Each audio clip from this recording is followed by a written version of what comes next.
Oh, oh my God. Whoa. Where you been? I don't know, man, but it's a whiteout blizzard right now outside. Yeah, it's so funny. I've been waiting to ask you this question. It's a whiteout blizzard where you're at, but you got a shirt on that says Freshwater Surf Club. Yeah. What is that, and where did you get it? Yeah, it's great. It's a very lightweight thing. I got a gift card for Christmas to this brand, and they are not. I needed to add like $20 more to my cart to get free shipping, and this was on a final sale option, and it was like $25. So I was like, okay, fresh. And it's not. I think it says Faherty brand, Great Lakes, USA, but I think they're from California, so I don't know. So what is the brand though? Is Freshwater Surf Club the brand? No. Faherty. F-A. Oh, Faherty. E-R-T-Y. Yeah. Huckberry sells a lot of their. Yeah, that's where I learned about them or whatever. Yeah. Okay, well, yeah, I've been wondering about that for the last like 10 minutes while I was staring at blurry.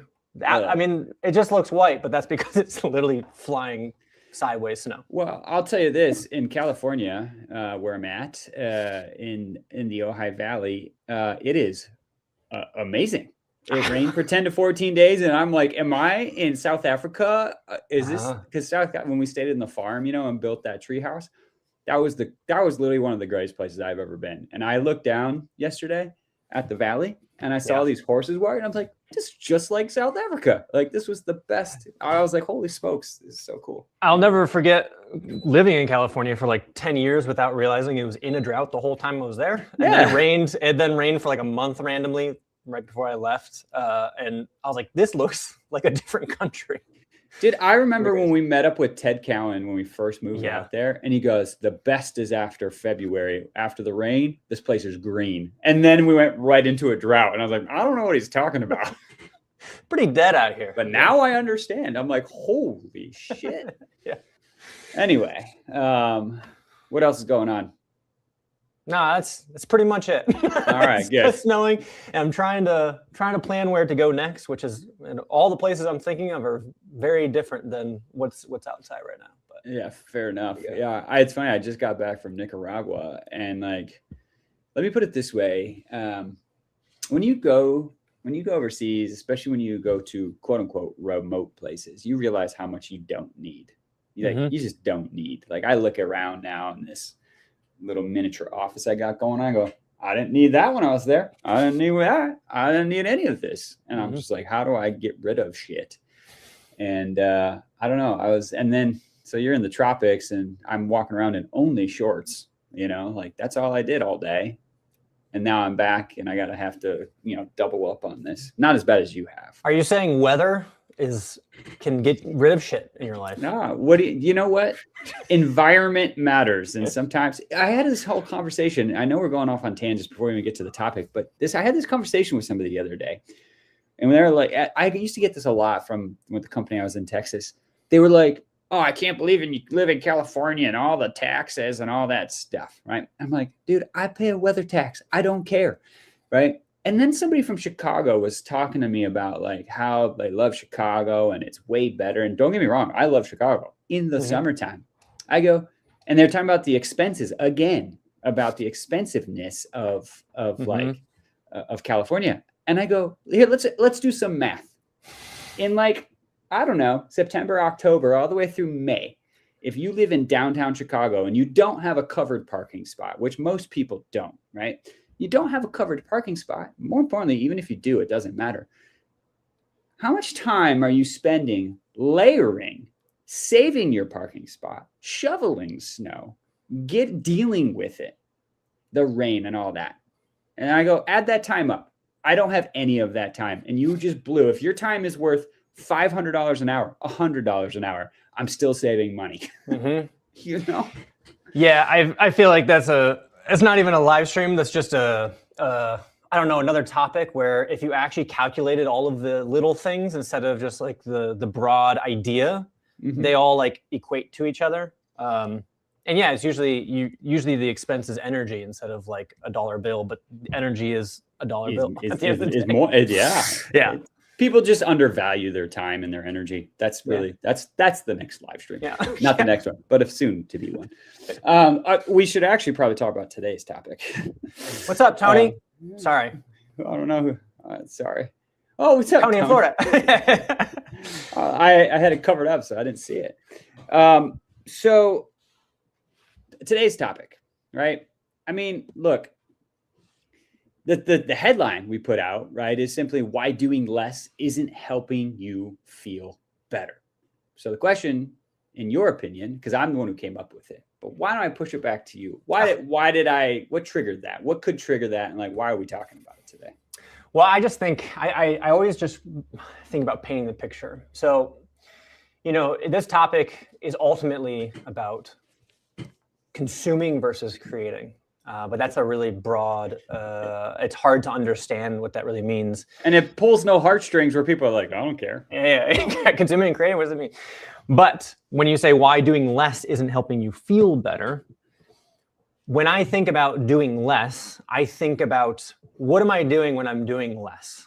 And that usually means I'm the day kind of flies by because all I'm doing is looking at my phone or a computer screen. And I'm just consuming information that I did not create. I'm not doing anything new or novel or anything like that. And for me personally, I know it not in the moment, but like, so if I go through a whole day and I don't do anything novel or exciting or creative or anything like that, then I just feel bad at the end of the night. I'm like, what did I do?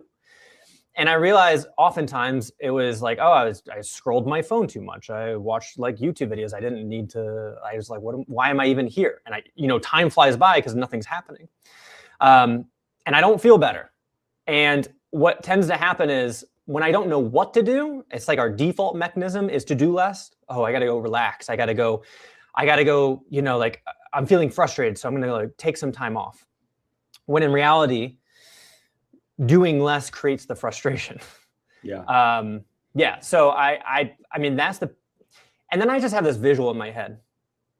When I think about when I'm just consuming too much, I literally just like envision not just myself, but like you go out and you go to a store, you go to a restaurant, even with your friends, and people just like default to their phone. It's not just the phone, by the way, consumption, but like that's just the simplest thing that I can think of. Is I look at a phone and you're consuming other people's posts, other people's ideas, headlines, news, et cetera, et cetera, et cetera. It is a box of consumption. That is literally what that is. And if you're just consuming, then literally, I don't know how else to put it. Like I'm always frustrated because I have no control over what is happening because I'm not creating anything. Yeah. I don't know. Does that make any sense? I mean, yeah.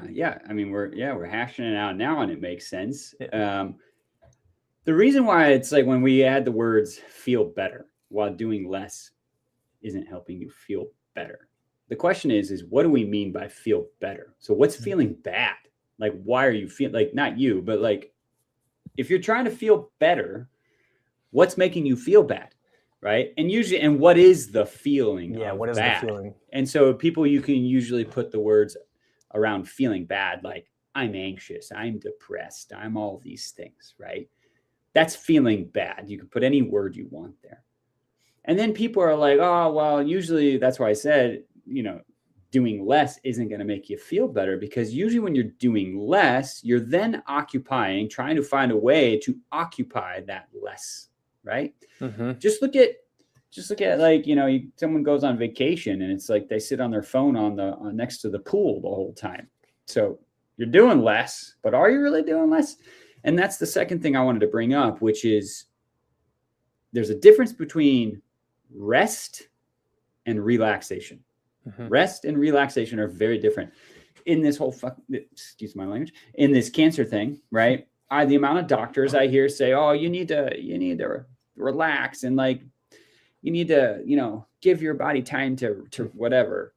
They use the words relax. You need to relax more. One guy was like, you just go sit in a hammock.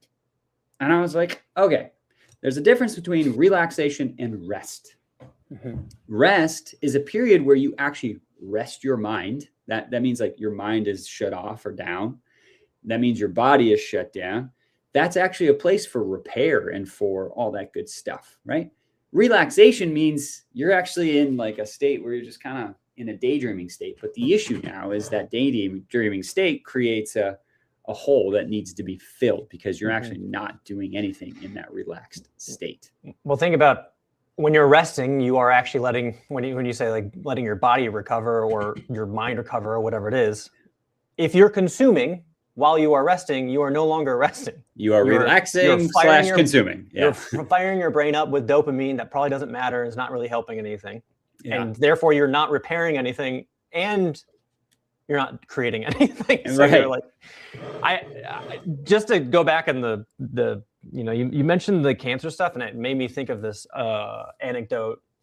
When I had strokes, it's actually the opposite. So you talked about your doctors asking you to rest. Well, they said relax, but they probably meant rest. And I remember, so after I had the strokes and stuff, I had like a follow-up appointment, maybe a month or two later. And my neurologist, it was a really interesting appointment because I went in there and I'm anxious. I'm like, yeah, I feel this and I feel that. And she's like, okay, it's probably fine, sort of mentality. And I was like trying to give all these very medical type of questions to her to like like, why do I feel this way? Why do I feel this way? And she was like, everything's fine. And then she said, so like, how are you though? And I was like, what do you mean? I was like, I mean, I guess I'm all right. She was like, but like, are you going out hanging with your friends? And I was like, what is a weird question to ask? Like, I'm thinking about strokes. And she told me, she was like, the people I'm worried about the most after something like this has happened are people who stay at home and do nothing and they live inside a bubble. That is when I get nervous because that is like you start hibernating and you're so scared, you're anxious, you're frustrated, you are protecting yourself from everything. So all you do is consume other people's information and you are not creating any element in the day of your own. And so she was literally suggesting that like, hey, the people who do well after this sort of thing are people who go back to living their life and like going and hanging out with their friends or planning events or doing these things. Those are the people, because they're not inside their head, just stuck there the whole time, consuming information. They're creating new things in their life. And I was like, I'm now connecting the dots as we talk about this now. Well, and we think about the brain part of it, right? Yeah. I mean, it's actually a scientific, there's studies on this. Science basically says that consumption biases, right? Consumption biases the brain toward passivity, right? Comparison and threat. So think about it. When you're being passive and you're comparing and you're at threat, right? It's because of that consumption mode. But when you're in that creation mode, when you're creating, that biases the brain toward agency, right? Being self-efficacy, basically. Like I'm able, I'm capable, right? And then there's meaning, right? And then there's more brain and body regulation, right? So the point is science literally shows that the more you consume, and consuming, by the way, could be from the phone. It could be going out and buying more stupid clothes and all this other crap you don't need, right? That's consumption. And that's filling a hole. That's filling a hole that your brain is looking to fill. So but how would you? Yeah, go ahead. No, I was just thinking like, okay, yeah, because I agree. The way you describing a phone, describing shopping, describing. It's all fine, but if you're using it as a tool to fill this gap where you don't create either, like what are we saying? To me, those are describing short-term dopamine hits, right? Like they're not long-term dopamine. They're like, I don't know what to do, so I'm going to fill that hole with information.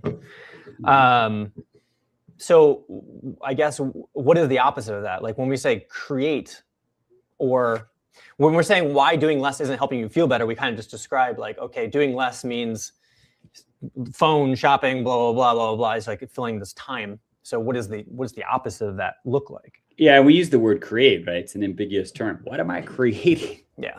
Do I have to create art, music, a business? Like create what? Yeah. More posts on social? Like what is creating?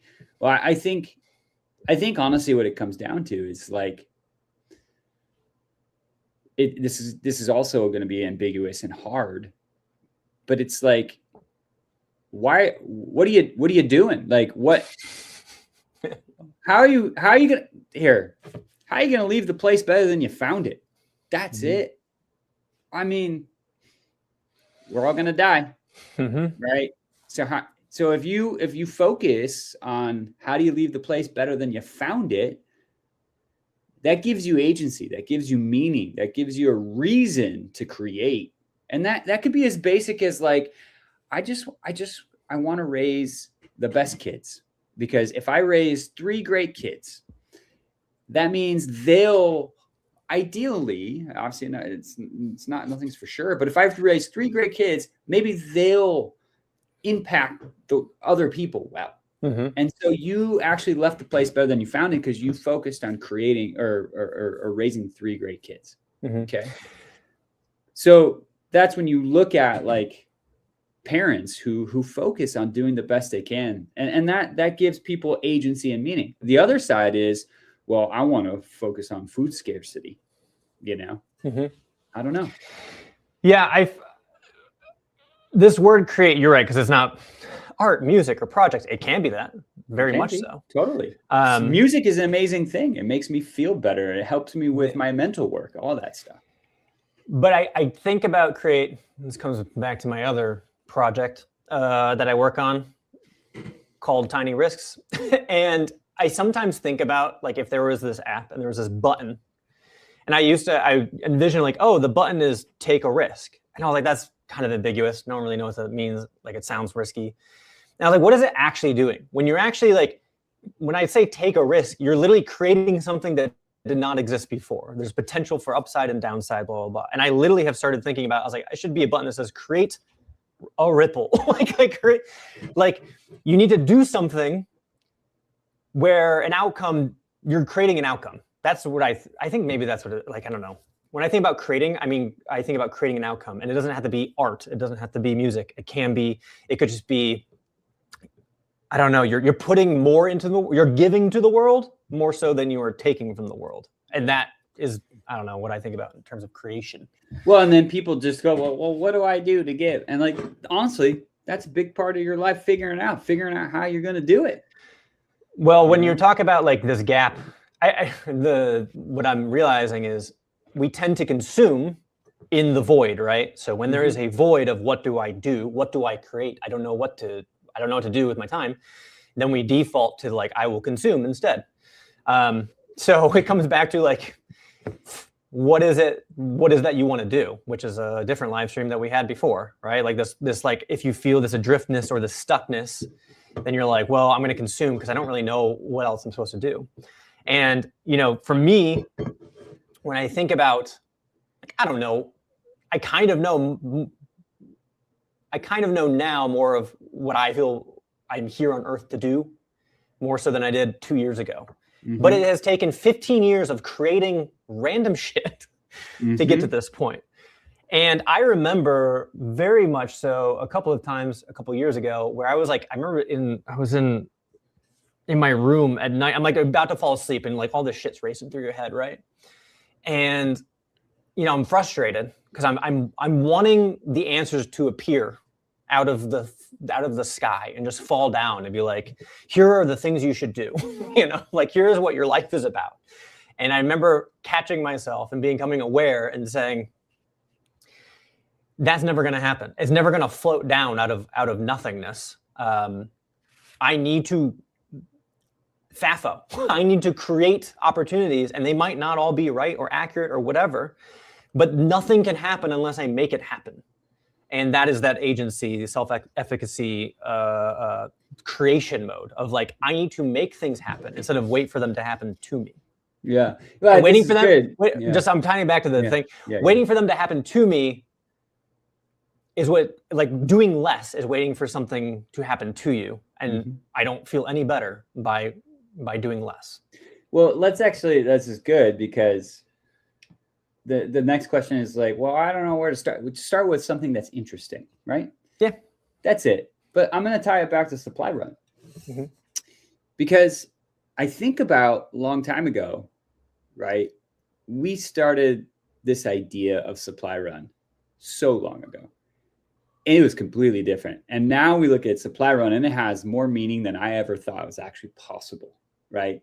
Before it was just, we just wanted to travel the world and film it. Yep. Now it's not just that, it is something else. But do you know where it actually started for me? When I used to bartend in Chicago, I just wanted to do these videos for marketing, and I would do these, I called it your Chicago Fix. And it was just about Chicago. And I would go and film these stupid videos all around town. And I would do it. And then the Berghoff would put it on their social. And this social was nothing back then, right? I used a little handheld camera. I look back. It's like 2005 or something, yeah, right? Yeah. Oh, dude. Yeah, it was 6. Yeah. 6 or 8. Yeah, I can't remember. You're right. Maybe 8. 10. I don't even know. College, so I was doing yeah. And I just remember sitting there. I look at it now and I'm like, that was just interesting to me. I was like, can I use video to get more people to go to this bar? That was it. And then I was like, but I want to go travel the world like Nat Geo, so I'll just do this. It was interesting, and I did it. And now look at us, right? Look, don't get me wrong. I'd be like, yeah, I'd love to have a TV show like Survivor. But if we were that good back then and got us a show like Survivor, which is to me the most surface level show you could ever fucking make, right? Like Supply Run it is so much more. Mm-hmm. And it's all in my head coming back to me just doing some stupid videos for the Berghoff bar. Yeah. So it's like start with something with interesting. It was just interesting. Yeah. Did I just go off a rail on that? No, that was good, because I'm like that. It's that whole idea of what we were basically saying is when you have the void and you don't know what to do, most people are waiting for something that like they consume, and you're like, you didn't know what to do. You didn't know where it was going to lead at all. You're like, I'm interested in making videos before people were really making videos like that consistently. And so you went around and made something that is probably funny to think about now. Oh, dude. But literally it is 15 years of iterating and creating and just seeing what happens. And I remember you editing some video and you're like, I never want to edit a video again because it took forever. But you don't know until you did it. And so here are the two pathways, right? Like one pathway was, I don't know what I want to do. I'm interested in this thing, but like that seems like a lot of work, and there's no guarantee that it's going to work out or be something I really want to do. And so you just don't. And then you probably just consume other people making videos and you critique them and say they should have done that better, but you don't actually do anything. Yep. And then the other side, which is I'm going to go try some stuff, and maybe it works out, maybe it doesn't. I'm just interested. And then by doing that, it iterates on top of itself, and all of a sudden we have a show like Supply Run. And you didn't get it from waiting for it to happen to you. So. No. And here we are creating this live stream, right? Yeah. Like for the show. Like, I don't know. Look, at the end of the day, and I know we're gonna close it up here in a couple minutes, right? So I think the topic was simply, people think doing less is the key to feeling better. I need to relax, right? There's a difference between rest and relax. And usually when you're relaxed, you have a void to fill. Don't get me wrong. I mean, I scroll ESPN, I do that, but I'm very aware, right? Mm-hmm. When I'm in consumption mode and I need to move out of it. Yeah. I think that's the difference. People just think that it's okay to consume, and it is, but like if it becomes, there's a thing that I read, a simple phrase. Consumers outsource meaning, right? People who consume outsource the meaning of their life, but the creators of the world, right? They're the ones who generate meaning. They generate meaning from creating. And sometimes it's just doing dumb shit, like building stupid videos for the Berghoff in Chicago. I remember building it. Go ahead. No, because I said it morphed all the way out here to Supply Run. Without doing those videos, a lot of what we're doing with Supply Run does not exist. Yeah. We'll have a whole nother live stream on the shit pipe idea. Ed Sheeran's shit pipe. I don't know if it was his idea or not. I just know it's from the interview. But like the shit pipe idea is literally creating without knowing what's going to happen for long enough until the creation becomes something real, you know, or like something that's worth pursuing. And I have there's so many examples of this. Like building a treehouse in South Africa, and I remember certain friends were like, "What the fuck are you doing? like, wait, you go spend money and time and all this energy and fly your family out there to build a treehouse for not even you?" Yeah, and then they watch the video of it, and, then they're like, I wish I did that. Exactly, and that thing, without knowing what would happen, like I made a video of it, and it got picked up by BuzzFeed, and I got interviewed, and people were messaging like, "Can you build a treehouse in my place?" I was like, I don't even know. Like, opportunities arose, different pathways existed because I created this other thing. That didn't exist before. And same thing with Stampabout, same thing with the Moto Run, same thing with all these things where just creating and then be like, I don't know if that was it. But because of that, the opportunities, or sometimes it's just learning what you don't want to do. You create something like that, it can't be that. And so you pivot and it's iteration again. Yeah. So I actually remember I did one-on-one coaching. Right. I was trying to create value with one-on-one coaching. I was like, fuck, I ain't doing this shit. I hate doing one-on-one coaching. Yeah. I'm not doing that again. But you don't know until you did it. Yeah, that's it. Anyway, so the next part here, which we're not going to get into, but the next part is always like, well, people will hesitate on creating because they fear judgment of what they created.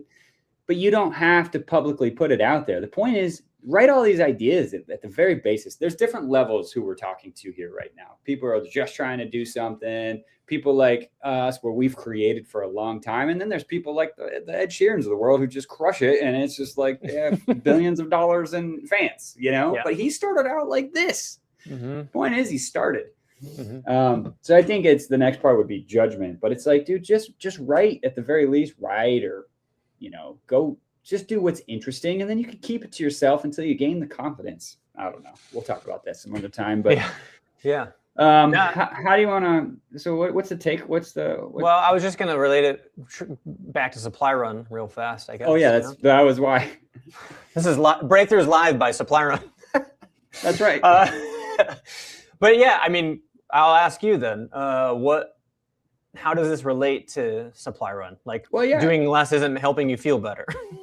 Yeah. So when we do Supply Run, it is literally in creation mode at all times. Yeah. Specifically for it's for us, obviously. But like when JD came, JD's never done anything like that. So we're getting the same sense and the same feeling that JD's getting. JD's feeling, though, is just it's exponential because he's never been in that type of creation environment. He's created other things, but like that one is so outside of the box that he had no time to consume. Zero. Yeah. He was in pure creation mode the whole time. And like his energy levels were just amazing to watch from start to finish. Yeah, I feel like, it kind of packs all this stuff in there for 3 weeks. And it's just an extreme challenge where you're like, I have to figure things out. Like no one else is. Sometimes I think we consume because we don't want to deal with the coming up with the solution. And so we hope it comes from some other source externally. And in that mode, there is literally no other source to give it to you. Or you have to go seek it, and you have to create the ability to go find, how are we going to get this item? We got to talk to this person. We have to plan this logistics, and we have to, and then ultimately the whole thing is about giving to somebody else instead of for yourself. And so everything is generated inside, given outside. And that is like full on creating, full on creating. Yeah. But yeah, that's Supply Run. Yeah, I have nothing more to add. That is the idea. I mean, look, there's no time to consume on Supply Run. Yeah. And consuming won't help. Like, no. Like, can you imagine day 6 and we're freaking out for one reason or another because we're trying to solve problems 24/7. Yeah. And you're just like, I don't know what to do. And you just like look at your phone. You're like, oh man, did you see this thing that someone posted? And then you scroll and you watch a bunch of videos that mean nothing to anything. There's just it's just not possible to do. Yeah, dude, it's amazing. When you're on a mission, you don't care about consumption. Purpose. Crazy. Back. What do you know? Comes back to purpose. Yeah. Which is a large, scary, very broad thing, which we've touched on almost on every single live stream. And you know, there is no blueprint to find out what that thing is. But in this live stream, creating can help you find it. is how I would put it. Yeah. So Yeah. Well, so look, I mean, I'll summarize this one with less isn't helping you make you feel better, but creating more, right? And so more doesn't always make you feel better, but creating more, right? Because more phone, more TV, more sports, none of that's going to help you feel better. Creating value of some kind is going to help you make you feel better in time. And it comes that awareness thing is always going to come back to it. When in doubt, create. That's really all it is, right? That is. You just have to know when it's happening. You're like, Right. I am feeling bad. I'm feeling bad and anxious and frustrated or depressed or whatever it is. What is going on? And then you'll start looking at what happened that day. You're like, I've just been consuming information from everybody else, and I haven't created anything myself. Actually, this is the last point here for me. When you're sitting on the couch and scrolling and you're feeling a little bad, you're consuming, or you went shopping and you realized, oh shit, more clothes didn't help, right? You can actually create by going and doing like 20 push-ups. You're creating muscle. You know what I'm saying? And that's like, there's all these random things that you can do to create. So Yeah. I don't know. I think people just don't understand, just being understanding the difference between creating and consuming, you know? Yeah. When you're working out, you're creating. When you're helping somebody else, you're creating. When you're raising kids, you're creating. When you're building a business, you're creating. Anyway, It's agency, it's action versus it's action. rumination, right? That's it. Yep, that's it. Agency over rumination. Yeah. So anyway, action over rumination. Yeah. Yeah. Well, But tell cool. everybody what we need to do. Yeah. It's so funny because at this point, I'm like, now we're hitting the groove. You know, Yeah. It's been a week and a half, 2 weeks since we've done this live stream, and we're just trying to Yeah. get back into it. But I guess one thing I'll say is that we're going to be doing this 3 times a week for the next month at minimum. Maybe what we'll do is actually post when generally we expect these things to happen. It might help. But yeah, if you're watching this and any of this is interesting to you, please leave a comment. If any of this resonates, do you know when you're consuming? Do you know when you're creating? How does it make you feel? If you go to supplyrunshow.com or our YouTube channel, youtube.com/@supplyrun, you can learn more about Supply Run and how this all relates. So yeah, that's it, I guess. Big gulps, huh? Well, well, see you later. see you later. Oh, we doubled it up.